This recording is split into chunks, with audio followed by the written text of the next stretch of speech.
Found this poor Yamaha literally in the garbage can right outside of our apartment.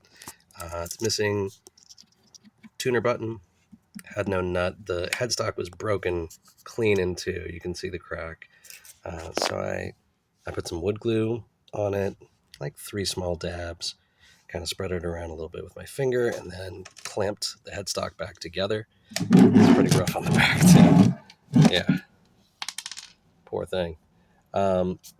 So now that we've got the headstock back on, I've installed an inexpensive pickup. I'm going to use steel strings with it instead of the usual like phosphor bronze, so it can be picked up better with a magnetic pickup. Probably put a piezo on it as well. The hardest part was actually getting the pegs out, the bridge pins. They were really wedged in there. I tried to use a tool made specifically for that purpose.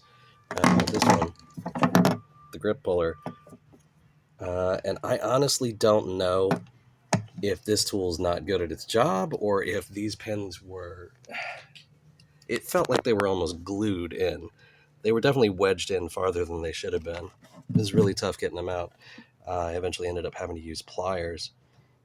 I tried using the trick where you can push from underneath. You can reach in through the sound hole with a quarter and push up against the bottom of the bridge pins.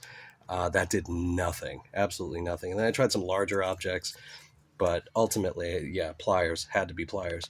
I just applied some oil, got some Dunlop 65 lemon oil on the fretboard. We're waiting on that to dry up a little bit. I wiped it down with a shop towel, but still I'll give it overnight before I do any other work. Right now, I'm just going to take a little bit of sandpaper. This is 180 grit to get this last little gummy bit of glue out of the shelf before we put in the new nut.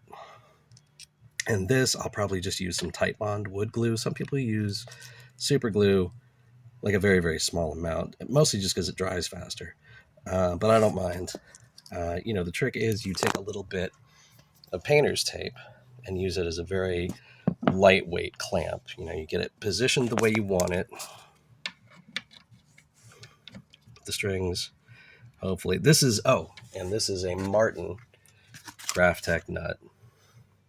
Black Tusk Graphtec, made for Martin guitars.